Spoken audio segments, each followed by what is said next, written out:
Good morning, all. I am Dr. Kharde Anup, Associate Professor, Department of Community Medicine. Today, we are going to see an important topic on health education and how to develop IIC to achieve FBCC, that is Behavioral Change Communication. Friends, during this lecture, if you keep in mind the context of current epidemic, you will understand the importance of health education. So let's begin. So today we are going to see what does mean by health educations, how to choose an appropriate IAC material to develop a health education so we can achieve a desired change in a behavior. So health education, this term commonly used by health professional, and the main use of health education is to increase knowledge and to reinforce desired behavior. But there is no single accepted definition. The most appropriate definition was given in Alma-Ata Declaration.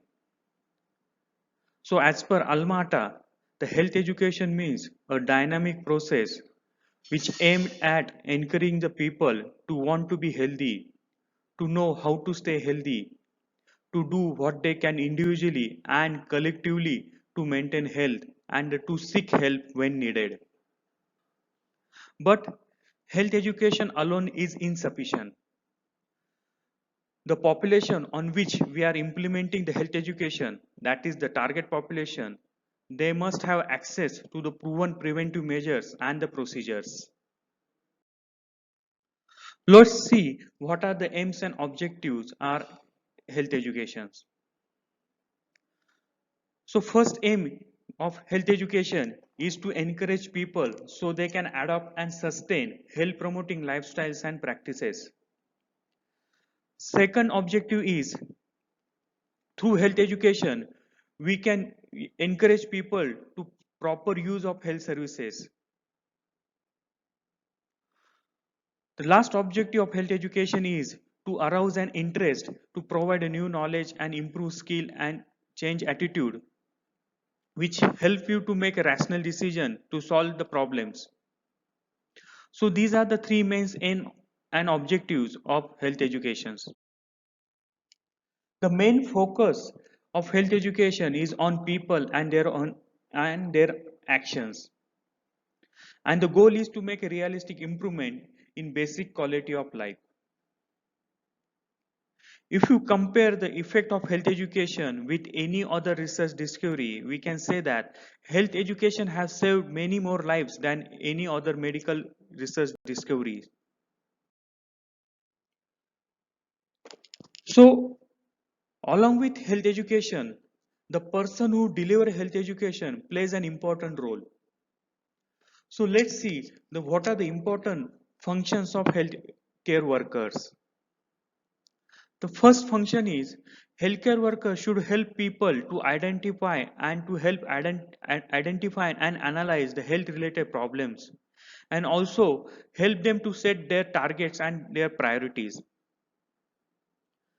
Second function of healthcare worker is healthcare workers should make the information easily available to the community.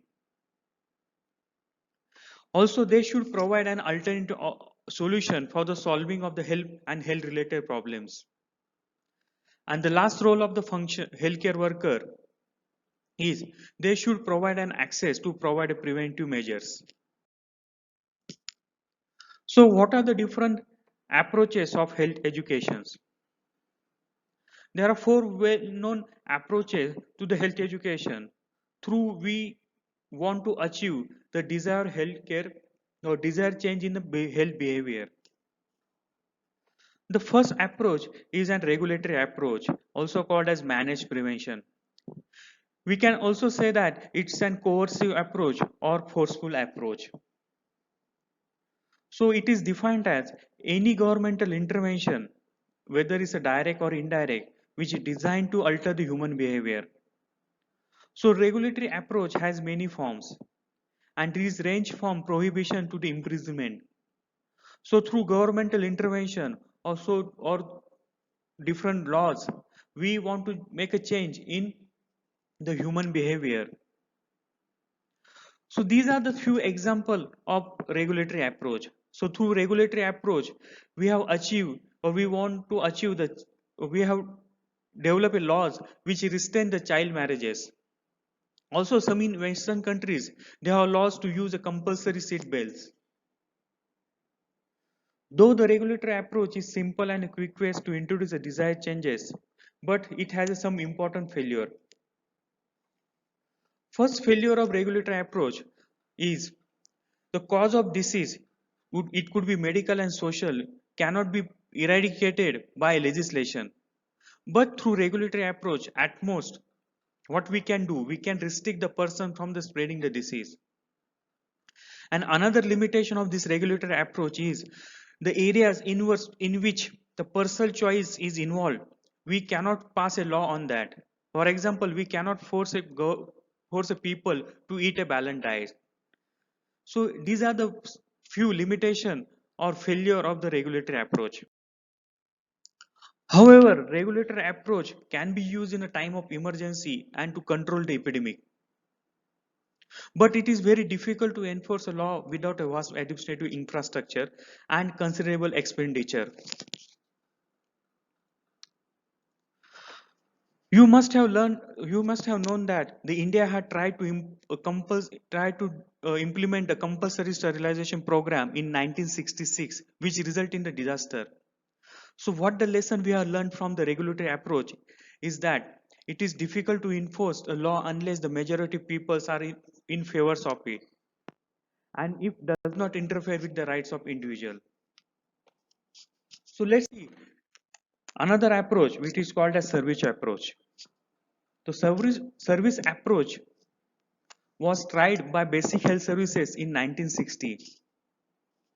The main aim of the service approach is to provide the basic health services at the doorstep of the population, with the assumption that the people would use them to improve their own health.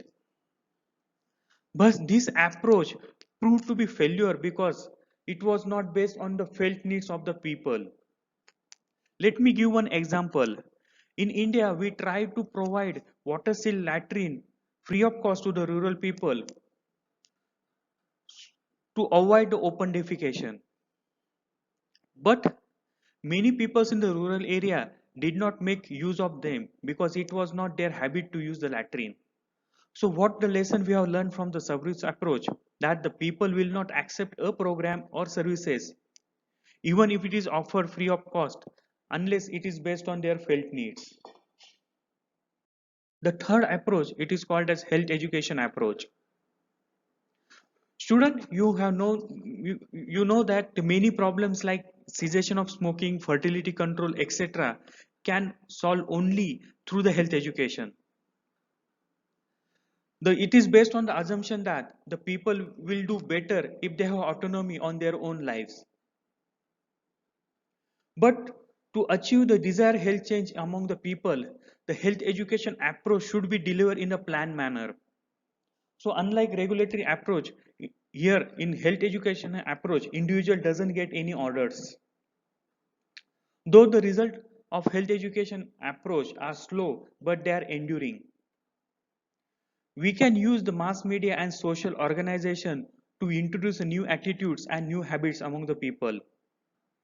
But what we should remember that the health education should start with the young people because the behavior more easily control or develop in young population than adults. The last approach of health education is primary healthcare approach. So this approach is based on one of the principle of primary healthcare, that is community participation. So in primary healthcare approach, we are trying to involve the community from the development and or the planning stage of the from the planning stage to the delivery of the health services. The main objective of the primary healthcare approach is to help individual to become a self-reliant in matters of health. So this is a radically new approach. And in primary healthcare approach, we have tried to shift, we have to try to done the fundamental shift from the earlier approach. So let's see what are the main difference between health education and the propaganda, also known as publicity. So the health education means facilitate the learning, and the propaganda means when we want to spread a particular systemized doctrine or the thought. So let's see few key differences between health education and the propaganda. So through health education, the knowledge and skill can be actively acquired, but in propaganda, these are passively instilled on the minds of the people. So in through education, help people to think for themselves, but in propaganda, they use different ready-made slogans which prevents the thinking of the people. Also, using education, we can develop a reflective behavior among the people. So can they take a judgment based on before acting. But in propaganda, they is develop a reflexive behavior which is based on impulsive action. That is action without thinking. And the last difference between education and the propaganda is the education is appeal to the reason, but propaganda which appeals to the emotion. So let's see what are the principles of health education. Friends, there are total 12 principles of health education. These are credibility, interest, participation, motivation, comprehension, reinforcement, then learning by doing, known to unknown, setting an example, good human relationship, feedback, and last is leaders. And you are going to see or you are going to study them details in the upcoming academic years. So let's see what are the practices of health education, means how we would deliver the health education. So there are three main common approaches through which we can deliver the health education. So these are individual approach which can be delivered through personal contact, home visit and the personal letter. Next approach is group approach. Here we can deliver the health education through lecture, demonstration or in the form of discussion. It could be a form of group discussion, symposium, conferences, etc. And the last approach is massed approach. So using a different audiovisual aids like television, radio, or newspaper and the poster, we can deliver a health education to the masses. So the last point of today's lecture is how to select an appropriate IC material. The appropriate or the IC material should focus on to provide a new knowledge, and also second focus should be to clarify the prior knowledge and the behavior. So let's see how to develop an appropriate IC material. Student, these are the 6 steps we can use while developing an IC material.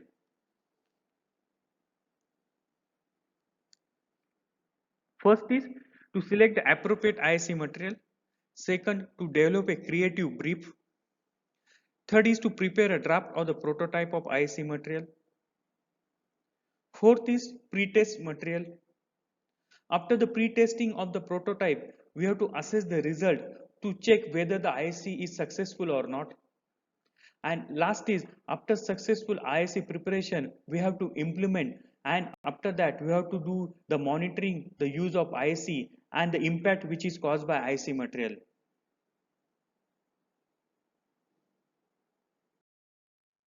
So these are the common types of IC material can be used to deliver a health education.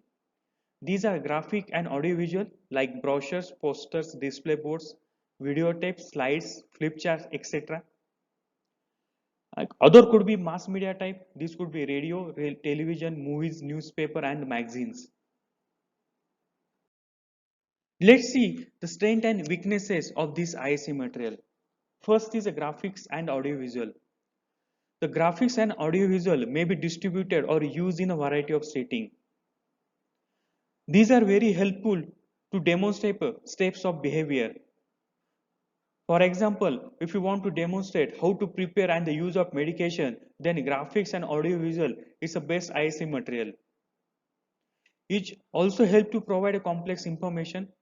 It is reusable and it can be produced locally. But there are some weaknesses of these graphics and audiovisual type of IC material. First is there should be a training, or their training is essential for the proper use of this kind of material.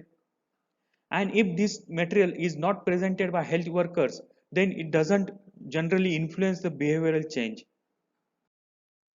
So let's see the strength and weaknesses of mass media. The strength are it reaches the many people. It also help you to reinforce the message which are delivered through interpersonal communication by health workers. And also the mass media provide a status to the health services program. But there are some few weaknesses also. It has a limitation in a rural distribution. Also, the area which has limited or the restricted electricity. And also, another problem with mass media is it required a financial support for this production or the development. And the last limitation is we cannot tailor, or we cannot tailor the message according to the audience need. So let's see the steps of developing IC material one by one. The first step is selection of the appropriate IC material. So how to select an appropriate IC material? The selection of the IC material should be based on audience preference. Second, it should be based on audience literacy and the education. Third, it should be based on cultural belief of the audience and the community impression. So from where we get this information?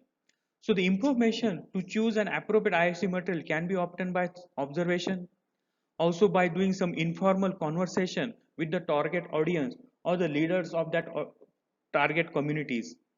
Also doing some surveys, in-depth interview and a focus group discussion. So through all of these, we can help to collect the information which ultimately help you to select an appropriate IC material.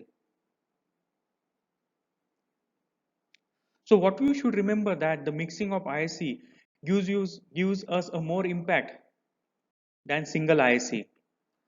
Then next is developing and creative brief.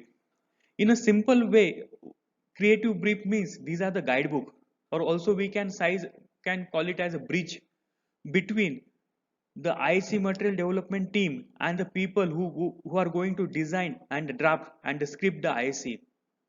So while developing a creative brief, what we should remember the type of audience, second the communication objectives, the obstacle which are present in delivering the IC material, and the key messages of the IC. So next step is preparing draft IC. Students, so we can prepare a new IC or we can adopt an existing one. But we should remember the qualities of the good IC while the preparing of the IC. The first quality is the IC should create and should have a distinct look. You should able to stress the benefit. Also, you should able to generate the trust among the target audience. And the last important quality is the IC should appeal both head and heart of the target audience. So fourth step is pre-testing of the IC. So after the developing of the IC, to check its adequacy, we have to pre-test on the target audience before the materials are produced in the final form.